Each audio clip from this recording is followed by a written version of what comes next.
In other sports action, our Hawks football team got off to a great start before being brought back down to earth with 3 straight losses to Joshua, Fort Worth Southwest, and Midlothian.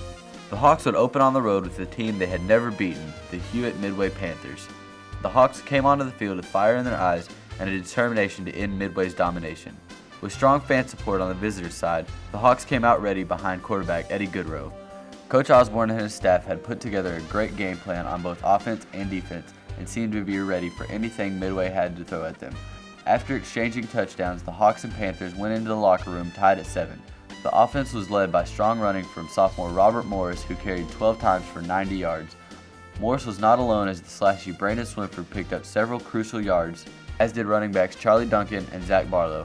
Goodrow also mixed in 30 yards rushing to go along with a great passing night as he went 8 of 14 for 136 yards. Michael Rich led the Hawks with 2 catches for 39 yards. As impressive as the offense was, the defense was even more dominant, with outstanding line play from Lee McDowell and several key tackles from Jose Canales to go along with 3 huge interceptions by the star of the game, Casey Fitzgerald. The defense held the Panthers to only 74 yards on the ground and 172 in the air. Fitzgerald's late interception return for the touchdown put the icing on the cake and gave the Hawks a big 23-13 victory. The Hawks' second test would be against a much improved Joshua Owls at Owl Stadium. The night would be one to forget as everything just seemed to go wrong for the Hawks. The offense was never able to get on track and finished with only 153 yards total offense. The highlight for the Hawks was a 25-yard interception return for a touchdown by Casey Fitzgerald. The Hawks would quickly have to put Joshua out of their minds as they would prepare for a home opener against a much improved Fort Worth Southwest team that entered the game with a 2-0 record with big wins over Lake Worth and Crowley. The Hawks once again found themselves in trouble early as the Raiders took the opening offensive play and turned it into a 38-yard touchdown pass to put the Hawks down 7-0.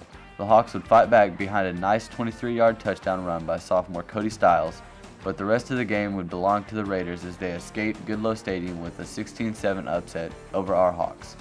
After the tough loss to Southwest, it was time to set the sights on rival Midlothian Panthers, who would come into Goodloe Stadium with one thing on their minds: revenge. The Hawks, who ruined the Panthers' homecoming last year, would have to battle up against the hungry Panthers to keep their bragging rights in northern Ellis County. The game would start out just as Hawks fans were hoping for, as senior running back Charlie Duncan took a handoff and rolled in for a 2-yard touchdown to give the Hawks a first-quarter lead. The newest addition to the squad, kicker Matt Esparza, booted in an extra point and the Hawks led 7-0.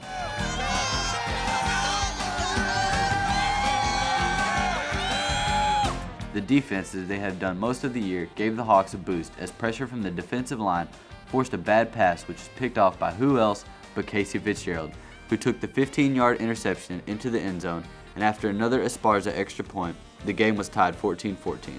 The Hawks would run into trouble late as a bad snap in the end zone was recovered by the Panthers, and Midlothian took a 21-14 lead.